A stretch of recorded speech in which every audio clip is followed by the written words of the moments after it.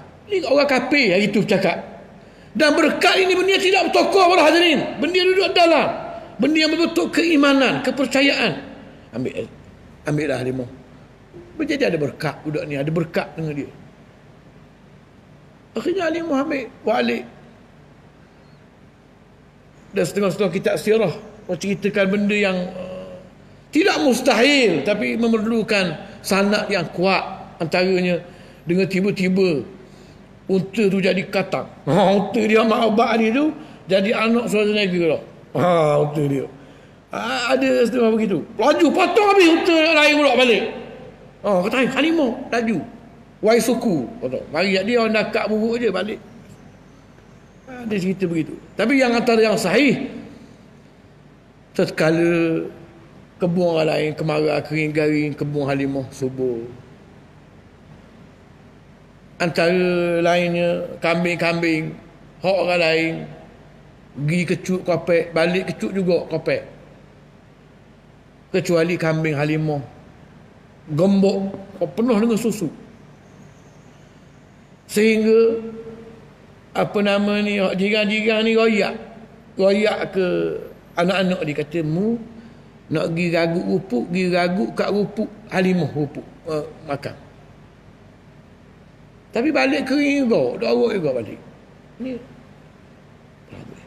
Allah Ta'ala pera Nabi SAW. Sehinggalah apabila dah habis tempoh nak pergi atur kat Aminah, Halimah tu Sa'diyah minta sikit lagi. Suku sangat ni, atau kata, kalau kita misal kat Aminah, gaduh apa nak adik Muhammad?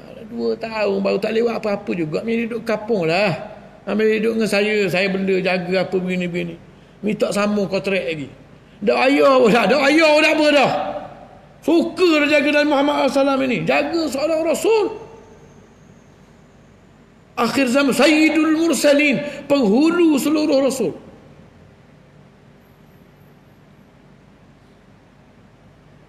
Sehingga bila Wa'alik semula berlaku kih,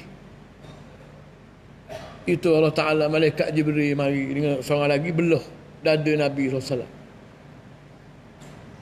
Budak-budak lain bercerita lari. Kata Muhammad dibunuh, orang bunuh Muhammad. Berlari kali betul dia, jeng dia. Tepuh habis dah, dia minta sambung. Dalam masa sambung ni jadi berlari, tengok Rasulullah pucat muka. Habis selesai dah. Dibelah dada Nabi SAW. Diletakkan hikmah. Dibasuh dengan air zam-zam. Dibuang tumpukan hitam. Siap dah ni. Ni tak buat begitu pun boleh. Allah Ta'ala jadi nak tunjuk bertokohnya mandi ni. Untuk sekurang-kurangnya diri Nabi SAW, supaya Nabi sendiri rasa, aku ni tak macam orang lain. Sekurang-kurangnya aku tak macam orang lain. Lain. Aku ni lain. Sejarah dia. Sehingga Halimah tu Sa'diyah atur Nabi. Atur dua-dua. Takut jadi pula atur. Bila atur dah royak maka atur. Siti Aminah kata, Kak Limah aci royak molek apa atur ni. Dak ada apalah, dak pasal biar dia duduk dengan mak dia lah. Jangan pelawak, dia kata. Hari tu bersungguh-sungguh sangat nak suruh duduk di kampung. Mari atur aci royak molek. Halimah masa tu dia sok Nabi ni macam gemeracau. Kata mak lah kita royak. Mak royak orang mari perboh dia, kerak dada dia, basuh ni. Mana royak ni macam terganggu. Siti Aminah kata, dah, mu tak kenal anak aku. Inna lahu sya'nun. Sesungguhnya kalau tidak lama lagi maka tengok jadi benda ke dia esok anak aku ni. Dan jadi sungguh. Bukan jadi benda, jadi manusia paling hebat sekali. Sallallahu alaihi wasallam. Jadi ini cerita yang banyak. Nak mentafsirkan ayat ni, wala sau alam yajid kayatiman fa'awa. Mu yatim, hari itu aku tolak saja, aku pera mu. Dah tahu. Dalam bahasa Arab, awa fa'awa. Dalam bahasa Arab ini bahasa sastra. Awa makna dia apa nama ni, ar-ruju' ila al-maskan, balik ke rumah. Maknanya, tidakkah gitu Muhammad yatim? Tapi fa'awa, aku peramu. Macam mana cara aku peramu? Seperti mana satu orang duduk dalam rumah dia. Tuan-tuan jadi duduk dalam rumah tuan-tuan. Panas tak kena kerana ada atap. Bahasa nak milu ada. Rumah kita. Bahasa nak ambil lagi, nak mi ada. Bahasa nak tidur, lambat ada. Rumah kita, dalam rumah. Bahasa nak tengok TV ada. Bahasa nak minum nak minum ada, nak makan ada, nak mandi ada, rumah. Fa'awa, aku peramu ibarat seperti mana aku buru pula satu rumah. Cukup sekali lekat ada berlaku sebenarnya untuk menjadi orang. cukup semua sekali. Ini al-iwa. Sebab tu pelihara aku, mu yatim aku pelihara mu. Tapi kita terjemah bahasa Melayu pelihara, habis ring dalam bahasa kita. Tapi kalau ikut orang Arab, fa'awa, aku pelihara mu ibarat seperti pelihara satu orang duduk dalam rumah, suti rumah. Tak kena panas, tak kena sejuk, relax, rehat, makan, minum, ada berlaku semua sekali. Padahal munya anak yatim. Kita tahu ketika mana Nabi SAW kecil lagi, ketika mana Abdullah dah meninggal dunia, Abdul Muttalib bila Abdul Muttalib ini Syekhul Quraisy, Sayyidul Quraisy, penghulu Quraisy, pengurusi Meswara. Dia ada kursi dia. Tak ada orang berani duduk atas kursi itu. Abu Talib tak beri. Kecuali Nabi Muhammad seorang. Tak kira cucu nama apa, tak kira anak nama apa, tak berani main kursi ni. Yang main buah kursi ni ada 1000 kursi. Tak berani main kursi ni. Nabi awal lagi main atas kursi ni. Pak saudara tak marah. Tak Abdul Muttalib sendiri. Biar ke Muhammad. Muhammad boleh. Kerana bukan sekadar kerana Abdul Muttalib sayang ke Nabi Muhammad SAW, tapi kerana juga disokong kerana rasa bersalah. Sebenarnya Abdul Muttalib ada anak lelaki ramai dan kaedah hidupnya menega. Abdul Muttalib barang ayah, anak pergi menega. Anak ramai, 3 orang lagi, baki duduk kapung. Hak duduk kapung ni gak jom cari kayu apinya, jom pergi kedainya, hak duduk kapung. Hak jual balik piti. Tukar gelerang semua. Siapa tahu tu gelerangnya untuk pergi ke Syam, gelerang Abdullah. Abdullah ni baru nikah. Bini mengandung. Tak sihat. Abdullah ni tak sihat. Abdul Muttalib pergi royak juga. Lah kali ikut gelerang Allah ni. Hak tahun ni terik ni gelerang Allah. Dan akhir sekalinya mati. Adik rasa salah. Ada rasa salah. Sebab itu disebut dalam riwayat, orang yang pergi royak ke Aminah, Abdullah ni mati, Abdul Muttalib sendiri. Dia tahu orang lain royak. Orang tersegi. Biar aku pergi. Dan panjang umur kita boleh baca sejarah yang dicerita dengan detail bagaimana Abdul Muttalib mari cerita ke Aminah, bagaimana dia berjanji. Hak perut ni Aminah tak saja usik. Atas ayah belaka. Jurang sekolahnya, bil telefon. Kalau kita misal lagi ni kak, ayah belaka semua sekali. Allah Ta'ala pera. Kemudian bila Abdul Muttalib mati, tidak diambil oleh orang lain, diambil oleh Abu Talib. Gati Abdul Muttalib ni. Topok tu gati Nabi Muhammad. Punya belana apa dara boleh duduk jaga. Abu Talib kata, Muhammad aku jaga. Hak aku. Ni setelah banyak-banyak saka Abdul Muttalib tinggal aku, ialah Muhammad. Salah jaga Nabi Muhammad. Sebab itulah ni bagaimana kita akan baca nantinya insya-Allah dalam minggu akan datang, istifham beberapa persoalan-persoalan yang Allah Ta'ala bangkitkan yang terkandung dalam persoalan itu sejarah hidup Nabi SAW. Itu menunjukkan kalau mu cek balik sejarah hidupmu, maka mu tidak akan rusing dan ragu sikit abuk dengan aku janji saat ni. Wallahu alam, tersambung boleh insya-Allah. Wa sallallahu ala sayidina Rasulillah wa ala alihi washabihi ajma'in. Subhanakallahumma wa bihamdika asyhadu an la ilaha illa anta astaghfiruka wa atubu ilaik. Wassalamu alaikum warahmatullahi wabarakatuh.